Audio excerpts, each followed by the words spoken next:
Good evening. My name is Benaiah Wright.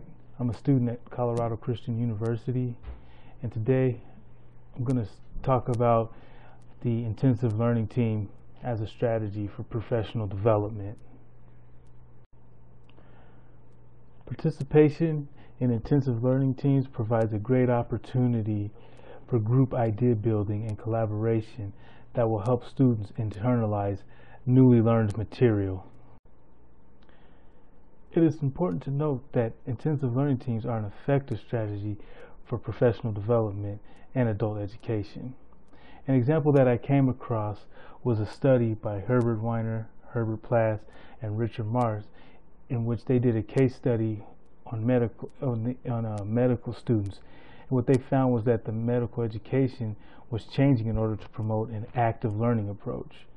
Weiner, Plass, and Mars informed us that many medical schools have reduced the number of lectures in exchange for team-based learning, which supplements the more favorable form of problem-based learning.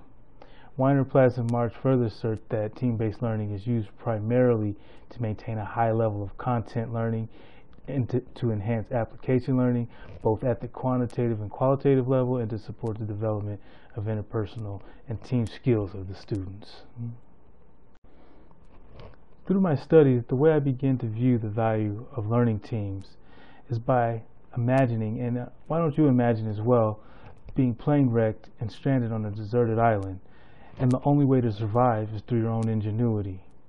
Of course, it's a tropical island, and there are natural resources, but you as a businessman have no wilderness experience, and the only tools at your disposal are your own creativity and desperate instincts. That sounds like a scary proposition, and I would dare to say overwhelming. Now, let us imagine that we're stranded on the same island, except with a group of 8 other survivors. Maybe these survivors are even our friends. Brings the Andes plane crash to mind.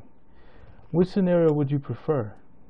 Do you think your chances of survival are increased by being stranded with a group of other people, or are your chances better alone?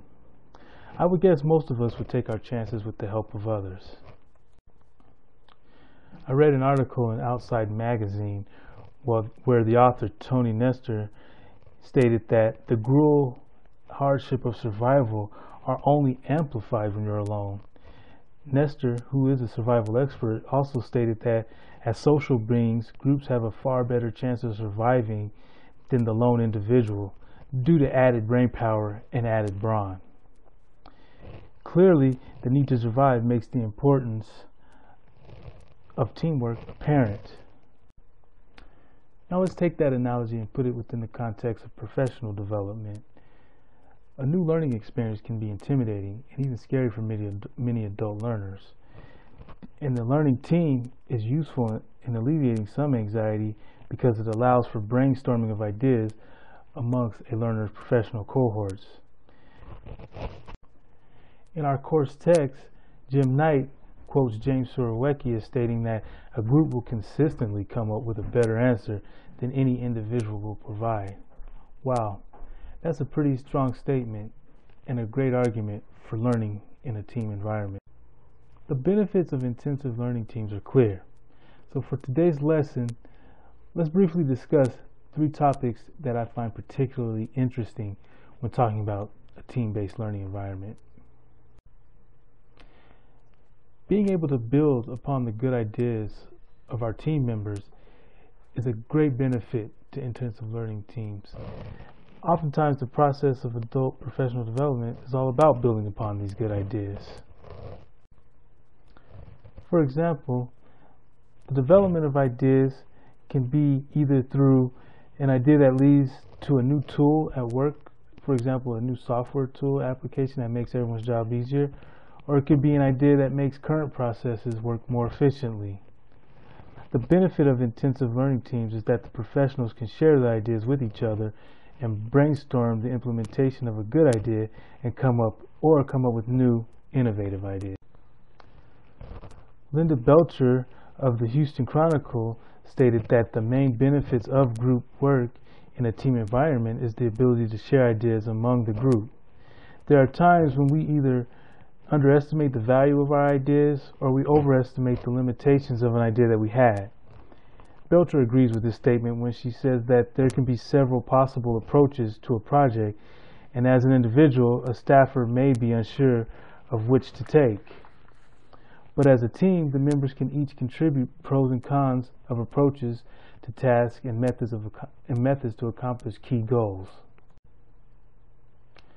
Possibly the best argument for collaboration is that it builds dialogue. Obviously, without open communication, the learning team cannot benefit from the diversity of their ideas.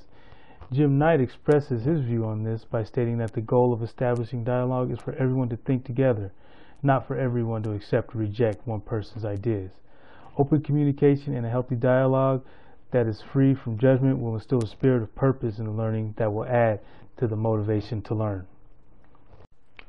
Workshops can be a great tool to discourage complacency in the workplace, and intensive learning teams can be used to reinforce what was learned during these workshops. Workshops can breathe new life into an organization, and according to Jim Knight, can be highly effective for introducing ideas into a system. Unfortunately, workshops' instruction and value and content can be lost soon after the seminar is over. Not only does the intensive learning team help to re-emphasize and revisit material that was learned in the workshop, it also provides learners with an environment in which to apply scenarios in which the strategies can be effectively applied.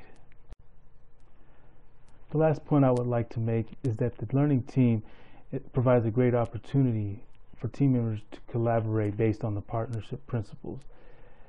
We know that there are several principles, but the three that I thought are of most important use are equality, reflection, and praxis.